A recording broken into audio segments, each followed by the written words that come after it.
रहमान रहीम इय्याका नअबुदु व इय्याका नस्तईन। अल्लाह तेरी इबादत करते हैं और अल्लाह तेरे से ही मदद मांगते हैं। मेरे अजीम बाशऊर कश्मीरियों, नौजवानों, मेरी बहनों, बच्चों, बुजुर्गों, सबसे पहले तो इस शानदार इस्तकबाल का आप सबका मैं शुक्रिया अदा करता हूं। बहुत बहुत शुक्रिया आपका। उसके बाद मैं पहले जो ये मुखालिफ कैंपेन कर रहे हैं, मैं दो चीज़ों की सफाई पेश करना चाहता हूं। पहले बाकी बातों से पहले यह कहा जा रहा है कि आज़ाद कश्मीर को मैं सूबा बनाना चाहता हूं। ये किधर से बात आई अभी तक मुझे नहीं इसका इल्म।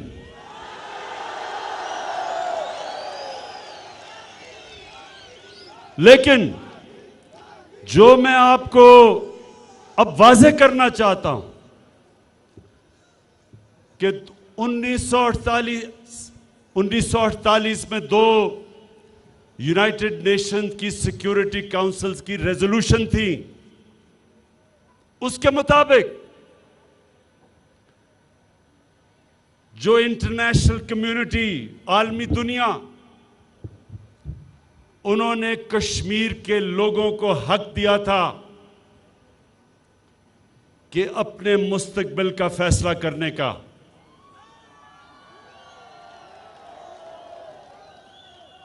यूनाइटेड नेशंस की रेजोल्यूशन में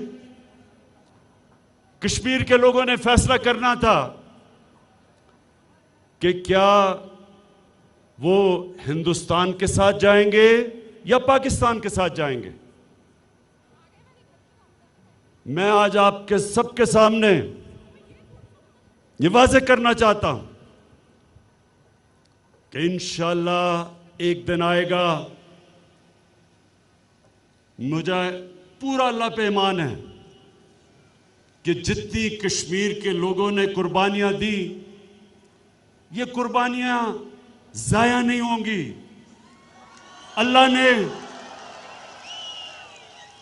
अल्लाह ने आपको वो हक देना है। रेफरेंडम होगा इंशाअल्लाह और आप फैसला करेंगे कि हिंदुस्तान नहीं, आप पाकिस्तान के साथ जाना चाहते हैं इंशाअल्लाह।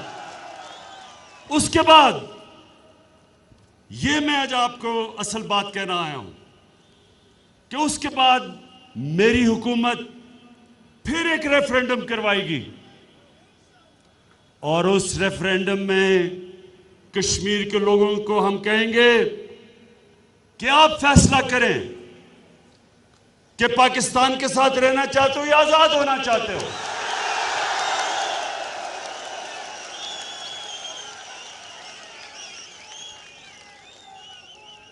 मेरे कश्मीरियों, ये जदोजहद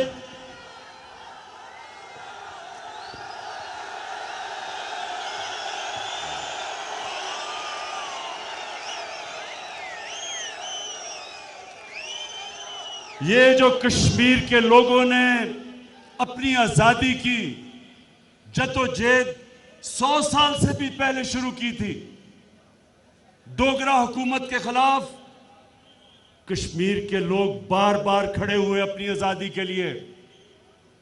ये बड़ी पुरानी जदोजहद है। तो जिस कौम ने इतनी कुर्बानियां दी हो अपनी आजादी के लिए, उस कौम को हमेशा हक मिलना चाहिए कि जो वो चाहे, जो वो कौम चाहे, ये फैसला वो कौम करेगी। ये कश्मीर के लोग फैसला करेंगे और इंशाअल्लाह एक दिन आएगा कि ये आपको मौका मिलेगा और आप खुद फैसला करेंगे। अब दूसरी चीज, अभी से ही बातचीत शुरू हो गई है कि जी इलेक्शन में धांधली होगी। नौजवानों, आप तो शायद छोटे हो, जो बुजुर्गों को पता होगा, जब मैं क्रिकेट खेलता था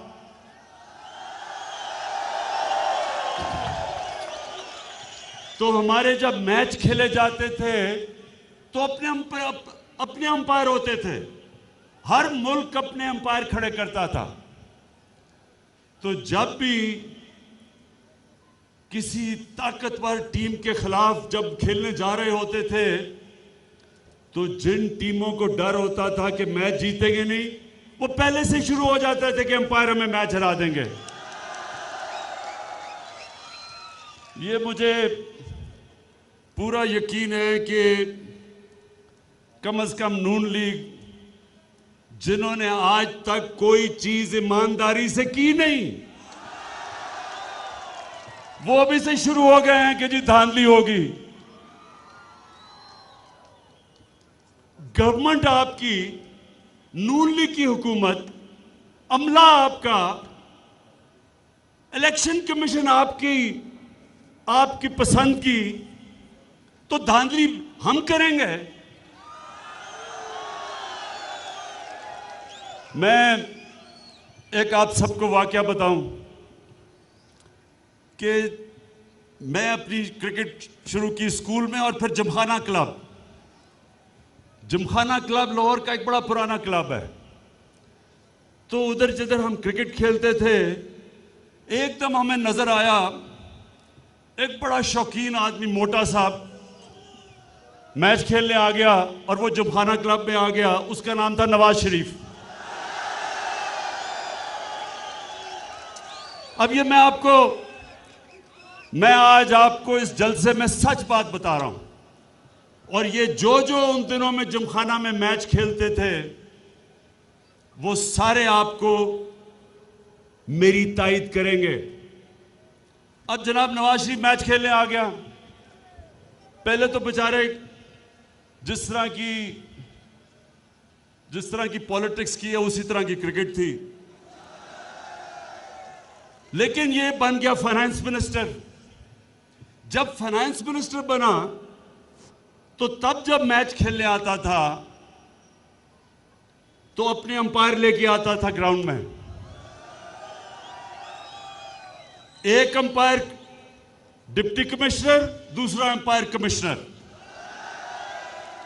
जब आउट होता था वो नो बॉल कर देते थे। तो तब से नवाज शरीफ को और नून लीग को बड़ी बुरी आदत पड़ गई है। इनके लिए अच्छी अंपायरिंग तब है जब इनके अपने अंपायर खड़े हों। और आपको यह भी पता होगा कि क्रिकेट की 200 साला तारीख में 200 साला टेस्ट क्रिकेट की तारीख है। कौन इस 200 साला तारीख में न्यूट्रल अंपायर क्रिकेट की दुनिया में लेके आया? पाकिस्तान वो मुल्क था और उसका तब कप्तान आज आपके सामने खड़ा है। हम वो मुल्क थे जिसने दुनिया में पहली दफा न्यूट्रल अंपायर लेके आए, और किसके खिलाफ? उस वक्त की नहीं, दुनिया की सबसे ताकतवर टीम थी वेस्ट इंडीज।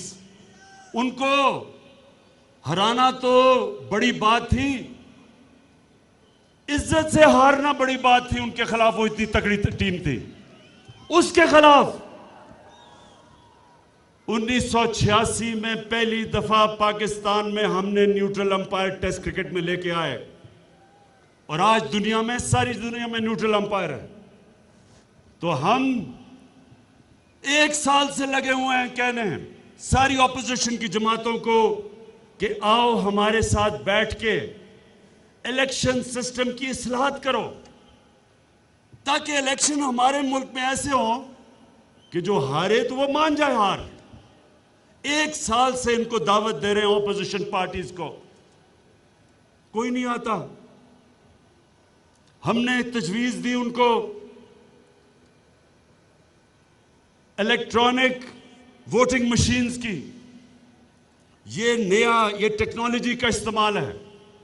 इससे क्या होता है, जैसे ही इलेक्शन खत्म हुआ, एक बटन दबाया और रिजल्ट आ गया। ना कोई आपको तकलीफ करनी पड़ती है कि डब्बे भरे जाएंगे, ना कोई डब्बे चोरी हो जाएंगे, ना कोई डबल स्टैंप करेगा। ये टेक्नोलॉजी का ऐसा इस्तेमाल है कि एकदम रिजल्ट आ जाता है। तो हम 1 साल से लगे हुए हैं, सुनते नहीं बात। और जब इलेक्शन आने लगा तो आप कहते हैं कि जी धांधली होगी। देखें मेरे पाकिस्तानियों, मेरे कश्मीरियों, इस कौम ने एक अजीम कौम बनना इंशाअल्लाह।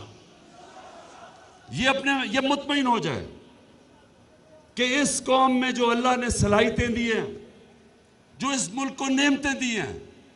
अब मैं ये आपका सारा इलाका आधा घंटा गाड़ी में आ रहा था। इस इलाके में अगर हम सिर्फ थोड़ी मेहनत कर लें तो जिस तरह का टूरिज्म से यहां पैसा आ सकता है, जो रोजगार मिल सकता है, खूबसूरत इलाका है।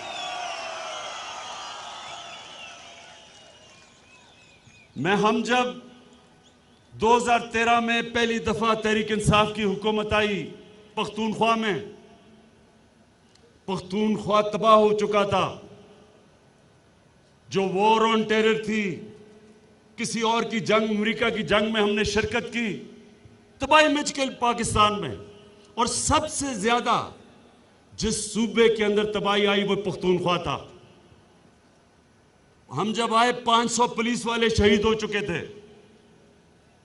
बम धमाके थे, रोजगार खत्म हो गया, फैक्ट्रियां बंद हो गई। तो 2013 और 2018 के बीच में जब तहरीक इंसाफ की हुकूमत थी तो यूएनडीपी की रिपोर्ट है, यूनाइटेड नेशंस डेवलपमेंट प्रोग्राम, उन्होंने अभी चंद महीने पहले अपनी रिपोर्ट शाया की है। जिस सूबे में, सारे पाकिस्तान में सबसे तेजी से गुर्बत कम हुई थी, वो 2013 और 18 में पख्तूनख्वा सूबा था, जिधर सबसे तेजी से गुर्बत कम हुई थी। वो सूबा जिधर सबसे ज्यादा तबाही मची थी। और उन्होंने 3 चीजें कही। एक, कि गुर्बत सबसे उस सूबे में कम हुई तेजी से। दूसरा, अमीर गरीब में फर्क कम हुआ, यानी कि नीचे से लोग ऊपर आ गए। और तीसरी चीज कि ह्यूमन डेवलपमेंट, इंसानों के ऊपर जिस सूबे ने सबसे ज्यादा खर्च किया, ह्यूमन डेवलपमेंट जो सबसे ऊपर गई, वो पख्तूनख्वा की थी। इसलिए पख्तूनख्वा के लोगों ने 2013 में तो कोalition गवर्नमेंट थी, 2018 में 2/3 अक्सरियत से उन्होंने तहरीक इंसाफ को जिताया। वो सूबा जो एक बार के बाद दूसरी दफा वोट नहीं देता किसी पार्टी को, उसने 2/3 अक्सरियत से जिताया। तो आजाद कश्मीर के लोगों, मेरी सबसे पहले कोशिश होगी कि मैं आजाद कश्मीर में गुर्बत कम करूं, लोगों को गुर्बत से निकालें। और हमने जो प्रोग्राम किया, एहसास का प्रोग्राम, अभी फहीम ने आपको बताया भी कि एहसास का प्रोग्राम ये इस मुल्क की तारीख का सबसे बड़ा प्रोग्राम है गुर्बत कम करने का। इंशाअल्लाह 2 प्रोग्राम हमारे चलेंगे। एक एहसास का प्रोग्राम जिसके अंदर इंशाअल्लाह दिसंबर तक जो 40% निचला तबका इस मुल्क का, पाकिस्तान का और आजाद कश्मीर का, इनको हम सब्सिडाइज करेंगे खाने पीने की चीजों में, दाल, आटा, घी, चीनी, जो आम आदमी की खाने पीने की चीजें हैं, इंशाल्लाह सॉफ्टवेयर डेवलप कर रहे हैं, डेटा बन गया है, डेटाबेस बना लिया हमने, दिसंबर तक सॉफ्टवेयर बन जाएगा कि एक आम आदमी किसी भी अपना शनाख्ती कार्ड लेके जाएगा, किसी भी छोटी दुकान में, वो बता देंगे, सबके हर पाकिस्तान में दुकानें हैं, परचून की दुकानें, उधर अपना कार्ड देंगे, तब तक सॉफ्टवेयर डेवलप होगा, वो आपको खाने पीने की चीजें सस्ती मिलेंगी वहां जाके।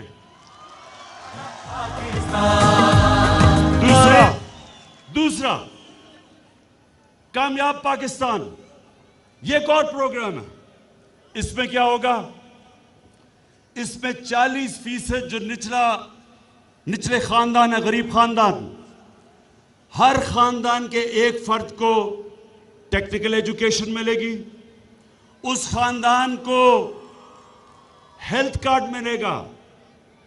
हेल्थ कार्ड का मतलब हेल्थ इंश्योरेंस, यानी सारे खानदान के पास 10 लाख रुपए की हेल्थ इंश्योरेंस होगी, कहीं भी जाके अपना इलाज करवा सको। तीसरी चीज, उस खानदान में एक फर्द को सूद के बगैर कर्जा दिया जाएगा कि अपनी दुकान खोले, अपनी टूरिज्म डेवलप करे, कुछ भी, एक फर्द को कर्जा दिया जाएगा, एक फर्द को टेक्निकल एजुकेशन, ताकि वो हुनर सीख सके, वो कमाई कर सके। तो ये 500 अरब रुपया हमने इस प्रोग्राम के लिए, कामयाब पाकिस्तान के लिए दिया है। वो शुरू हो जाएगा इंशाल्लाह हमारा महीने तक। और आखिर में मेरे कश्मीर के लोगों, ये याद रख लें कि पिछले 10 साल वो दोनों हुकूमतों को देख लें और ये हमारा दौर देख लें, अभी 3 साल पूरे नहीं हुए। क्या 10 सालों में सारी दुनिया में कश्मीर का किसी ने नाम लिया? क्या यूनाइटेड नेशन में जाके किसी ने तकरीर की? क्या किसी ने बाहर इंटरव्यू दिया? वो तो बड़ी दूर की बात है। वहां जनाब नरेंद्र मोदी को शादियों पे बुलाया जा रहा है, वो पाकिस्तान को बुरा भला कह रहा है, वो कश्मीर के लोगों के ऊपर 9 बच्चों को पैलेट गन से अंधा कर रहा है, तशद्दुद कर रहा है, और यहां जनाब शादियों पे बुलाया जा रहा है। और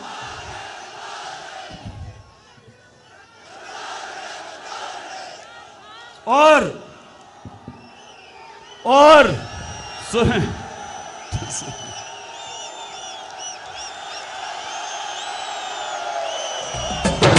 साफ चली डीजे बटने से तुम कमजोर हो गए हो काफी। अच्छा सुने, मिलते करके शादी पे बुलाए हैं कि मोदी साहब मेरे घर आ जाओ, बड़ी रौनक होगी आपके आने से। वो पाकिस्तानियों के ऊपर तशद्दुद कर रहा है। हर जगह दुनिया में जिधर वो जाता था कहता था पाकिस्तान एक दहशतगर्द मुल्क है, और ये मिन्नतें कर रहा है कि हमारी जी शादी पे आ जाओ। उधर कश्मीरियों पे जुल्म कर रहा है। लेकिन जी यहां वो बरकत दत्त, बहुत बड़ी सहाफी है हिंदुस्तान की, वो अपनी किताब में लिखती है कि नेपाल में एक कॉन्फ्रेंस थी, तो जनाब नवाज शरीफ ने खुफिया मीटिंग की नरेंद्र मोदी से। लेकिन आगे सुने, आजकल तो बड़ी फौज की तारीफें हो रही हैं, मैं देख रहा हूं, लेकिन उस मीटिंग में वो क्या कहती है?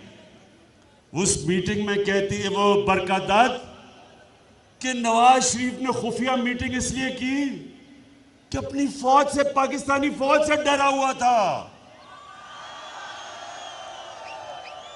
फिर हिंदुस्तान जाता है, वह हुर्रियत कश्मीरी लीडर से नहीं मिलता कि मोदी साहब नाराज ना हो जाएं। तो इन लोगों ने ये जरा पीछे जब आपसी तकरीरें करते हैं यहां, इनसे पूछे तो सही कि अपने 5 साल में आपने क्या किया। और उधर तो पूछे ही ना वो जरदारी का।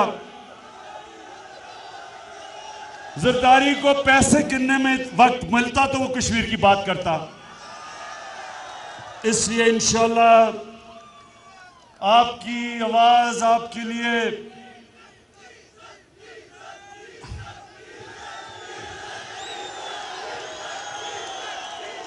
हाँ, कश्मीर कमेटी पे सुना है एक कोई डीजल था कश्मीर कमेटी में। अच्छा छोड़े उनको, छोड़े उसको। तो मैं ये कह रहा हूं कि हर फोरम पे अभी भी मैंने उठाया, बाहर साफियों से, दुनिया के मुल्कों के सरबराहों से, हेड्स ऑफ स्टेट से, बरतानिया के, फ्रांस के, जर्मनी के, सबको मैंने टेलीफोन कर करके मुलाकातें करके बताया कि कश्मीर पे कितना जुल्म हो रहा है। आगे भी करूंगा, यूनाइटेड नेशन में बात करूंगा, मीडिया पे करूंगा और करता हूं। सिर्फ दुनिया को यह बताने के लिए कि जो कुर्बानी हमारे कश्मीर के लोग दे रहे हैं, हमेशा पाकिस्तान कौम उनके साथ होगी।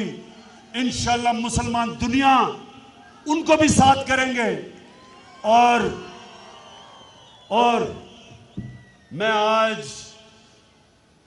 खास तौर पे एक तो अली गिलानी जो इस वक्त जेल में है मकबूजा कश्मीर में, उनको आज सलाम पेश करना चाहता हूं, उनकी जद्दोजहद को। और दूसरा यासीन मलिक,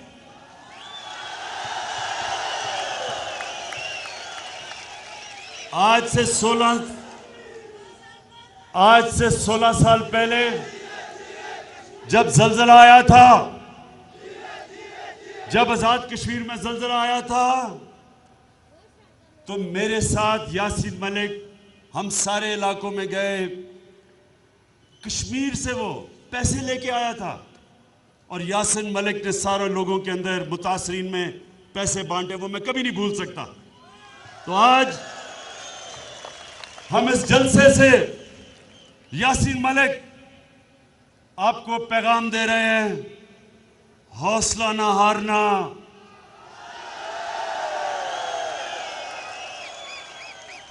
अल्लाह कुरान में कहता है ईमान वाले लोगों के लिए जो सब्र करते हैं मुश्किल वक्त में, सबसे अल्लाह को जो इंसान में अच्छी, उसके किरदार में जो सबसे अच्छी सिफ्त लगती है, मुश्किल वक्त पे सब्र करना। यासीन मलिक थोड़ा और सब्र करो, क्योंकि ईमान वाले लोगों के लिए अल्लाह का एक वादा है। कुरान में वो कहता है हर मुश्किल के बाद मैं आसानी पैदा करता हूं। इंशाल्लाह आसानी आने वाली है, इंशाल्लाह आसानियां आने वाली हैं। और फिर से सारी कौम आपके साथ खड़ी है, पाकिस्तान और कश्मीर की कौम दुआएं कर रही है आपके लिए, कश्मीर के लोगों के लिए। और हमारा ये ईमान है कि आपको वो हक मिलेगा जिसके लिए इतनी कुर्बानियां आपकी कौम ने दी, और हक ये कि आप खुद फैसला करेंगे अपने मुस्तकबिल का। जिंदाबाद कश्मीर।